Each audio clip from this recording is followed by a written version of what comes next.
Hello friends, it's me, and today let's watch Food Theory, why are Americans suddenly obsessed with Texas Roadhouse from the Food Theorists. Together, let's go, let's start. Thank you. Olive Garden has just been beat. After 6 years with the crown of best casual diner in the US, Olive Garden has been dethroned by Texas Roadhouse. Of all places, how the heck did it beat a place where you're family? Well, stick around because the reason might change casual dining for good. Hello, Internet! Welcome to Food Theory, the legendary show with legendary theories. And if you're not Hello Internet, welcome to Food Theory. familiar with that slogan, yeah, I don't blame you. I didn't even know that it belongs to the new king of casual diners, Texas Roadhouse. That's right, Roadhouse. Texas Roadhouse. has taken the top spot and managed to take down the previous champ, Olive Garden. And if you think I'm not going to use that clip at least 4 more times, you're wrong. And if you catch the other 4, make sure you subscribe and leave a comment. Now, this is a massive win for Roadhouse. Olive Garden has held that spot since 2018, and suddenly the casual diner all about steak has taken the lead. We've talked on this channel about how casual diners in general have been making a comeback due to factors like their affordability versus the price hikes of fast food, but also the influence Gen Z is beginning to have across multiple industries. Gen Z's preference for socializing and eating food that's of good quality rather than cheaper price seems to be the reason these casual places are coming back to the forefront of dining. But now we're seeing that even within the casual dining industry, some of these chains are seeing significant growth. Texas Roadhouse has seen a 14.7% increase in sales. And it's not just Roadhouse specifically. Longhorn Steakhouse is seeing similar growth with 7.2%, which is way bigger than Olive Garden's 0.8. So is it steak that's driving up these numbers? Or is there a secret ingredient that all the other casual diners are missing from their establishments? Get those steakhouses on the grill, because I know the 3 secret ingredients for Texas Roadhouse's rise to success. So let me cook. One of the things that sets Texas Roadhouse apart from other casual diners is the food they serve. Steak has seen a huge increase in demand over the last 5 years, and that all started due to the pandemic. Back when people were unable to go to restaurants and times felt bleak, beef saw a significant increase in retail, specifically the big fat steak. While steak is often seen as a special meal used for celebrations or special occasions, people were longing for some comforting food during the uncertainty of the pandemic, as well as a high-quality meal. This led to people buying steak to cook at home. Not to mention how some people had extra cash to throw around due to the lack of, being able to do anything. In the week ending of March 15th, 2020, the volume of meat sold at grocery stores surged 75% with sales of $900 million.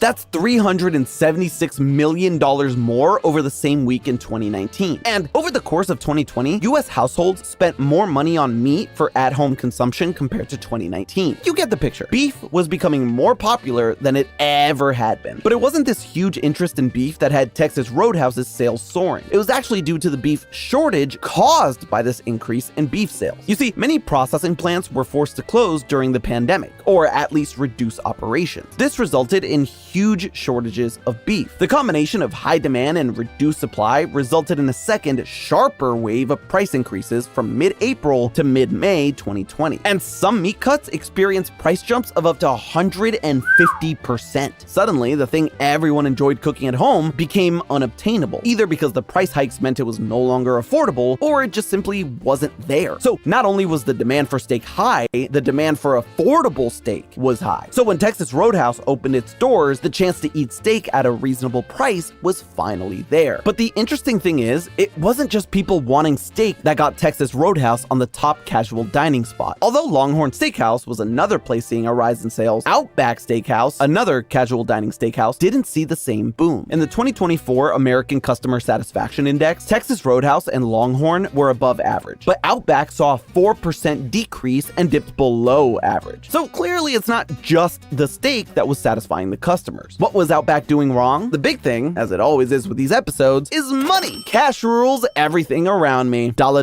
bills, y'all. With the rise in the cost of money does makes the world go round, so beef, Outback raised its menu prices way more aggressively than both Roadhouse and Longhorn. The chain's check average was $29 last year, which is $2.50 more than Longhorn and $6 higher than Texas Roadhouse. On the one hand, it's understandable. You gotta do what you gotta do to stay in business. On the other hand, customers also started to notice that despite this price hike, Outback's quality was going downhill, which led them to wonder, why are we paying more for a worse experience? Now, Outback's move is not out of the ordinary, but it's That's this a very valid argument, especially when there's competitions. There's healthy competitions. exact move that sets Longhorn and Texas Roadhouse apart. And it's the reason Roadhouse is now #1. While prices of steak were increasing for most, Roadhouse said that it would absorb some of the inflation prices to keep costs low for the customer. This put them in good favor with consumers because it kept food affordable. To put into perspective what this all looked like, Roadhouse increased its menu prices by 2.3%. But commodity inflation has increased 3 to 4%. They've kept it well below, meaning they took a risk of making less money. This was a classy move by Roadhouse. It said they wanted to make sure you, the consumer, could afford to have that steak that you've been craving so badly. But here's a question. Are you actually better off going out to eat steak than just buying a piece of steak from the grocery store? Let's talk numbers for a sec. The hand-cut sirloin on the Roadhouse menu goes between $13.49 and $22.99, depending on location and whether you go for a 6-ounce cut or a 16-ounce. In March 2025, the average US retail price for a sirloin steak was about $14.68 for a 16-ounce cut. That's about $5.50 for a 6-ounce. Looking at this, buying from the grocery store saves you, the consumer, around $8 for the sirloin or even more. But you see, that's not the whole story, because when you order a steak at Roadhouse, you also get 2 sides. Each of them cost between $4 and $5. Suddenly, you're seeing that $8 difference. And it's more than just the extra sides that you're saving. Texas Roadhouse uses USDA choice cuts of beef. These are much nicer than the select cuts found at most local grocery stores and are more similar to buying from a butcher or specialized retailer. Comparing If the I'm not wrong, there's select, choice, prime. Yeah. cost of sirloin and ribeye from those places shows how much of a better deal you're getting at Roadhouse. A premium cut from a specialty retailer or butcher can be as high as $60. Suddenly, that bone-in ribeye for $30 seems like a pretty good deal right now. But that's not the only advantage to getting your steak when eating out. Roadhouse, and Longhorn for that matter, buy in bulk, which always comes out cheaper per cut rather than a single cut each time you buy steak. The food is also being prepared for you the exact right way. They have professional equipment, high temperature grills, and broilers that are not typically available to most home cooks. This means they get the steak to the right temperature and in a way that most home cooks might not achieve. Remember, not everyone... AKA a reliable, a trustable, a trustworthy steak that is always going to be delicious, tasty every single time you go there. You can go there now, you can go there a couple of months later, you can go there a couple of years later, it will still be delicious.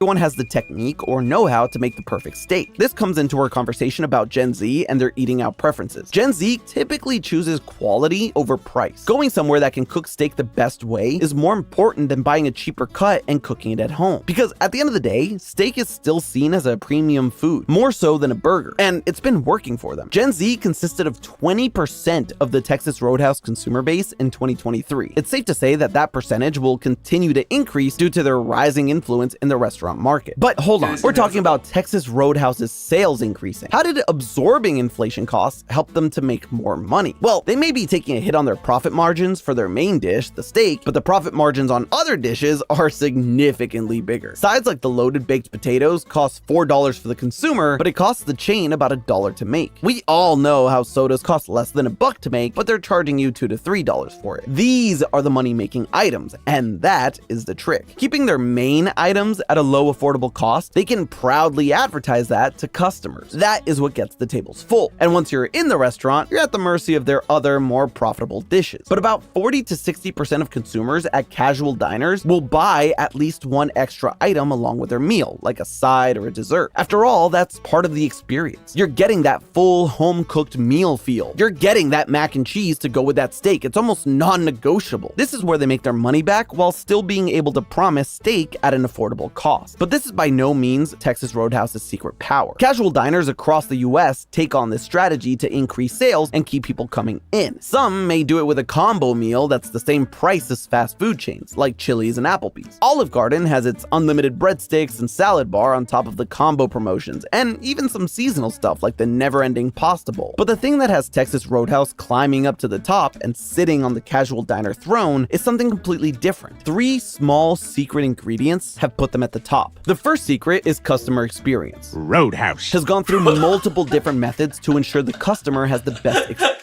In this particular episode of the food series, Roadhouse. Possible. One of those is keeping the steak affordable, like we just talked about. But some of this is also why Texas Roadhouse has begun investing a lot of its money in the operations of its business. For example, the introduction of screen orders in the kitchen rather than paper tickets, and Roadhouse Pay. This is their way for customers to pay at the table. It might seem like a small change, but investing in this tech speeds up the payment process, which enhances the diner's experience. And on top of that, And also, there was one episode of the food series in which it shows that kiosk machines is significantly better than everything else. Yeah, kiosk machine.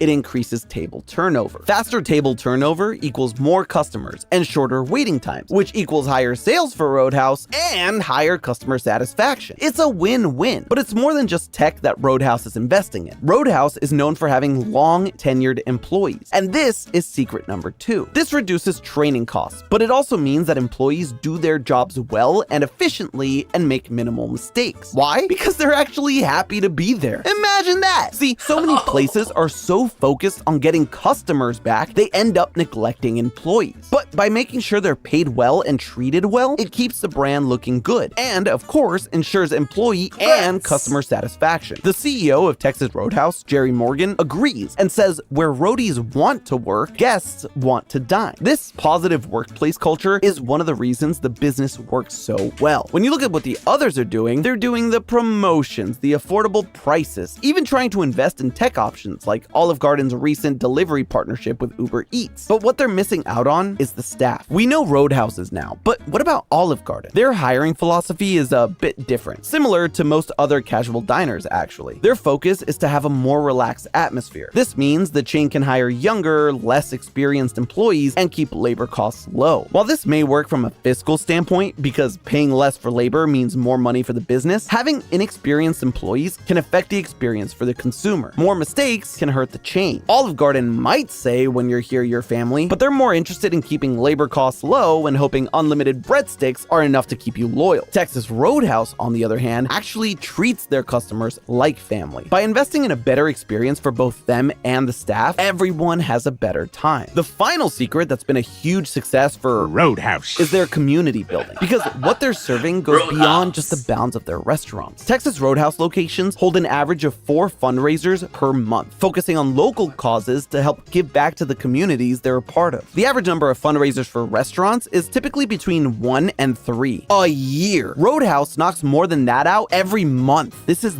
the most important secret ingredient, because over 70% of consumers are more likely to visit and revisit a restaurant that supports local charities. It shows that they actually care about more than just getting your butt in a seat. They care about the local community. They want you, the people that is in the local community, to thrive, have a better life. Thank you. your community, really their community, because that's what they've done to separate themselves from the pack. They're not just a restaurant, they're your neighbor. Roadhouse's willingness to take on some of the inflation costs proves that they care about the customer more than their bottom line. They're still investing in the staff members because they want to make them feel needed and cared for so that they want to go to work every day. And they give back to every community they're a part of so that you feel better about spending your money with them. At the end of the day, people speak with their wallets, and it's clear that what people are looking for is an experience that actually cares about their needs, both financial and personal. Texas Roadhouse overtaking Olive Garden shows us that the new restaurant trend is less about hot promotions. It's about cultivating a positive culture in and out of the restaurant. People don't want a cheap meal. They want somewhere they feel welcome. Olive Garden says that when you're there, you're family, but Roadhouse means it. I guess their slogan was telling us the real secret all along. Legendary food, legendary service. But hey, that's just a theory. A food theory. Buen provecho. And hey, I forgot a Roadhouse. So make sure you don't forget to click the video on screen to see why casual diners on the whole are coming back. And as always, I'll see you next week. Roadhouse. But hey, that's just a theory. A food theory. Bon appetit. Thank you. Subscribe. Thank you. Roadhouse. Roadhouse. Roadhouse. Roadhouse. Roadhouse. Roadhouse. Subscribe. Alright. It's good.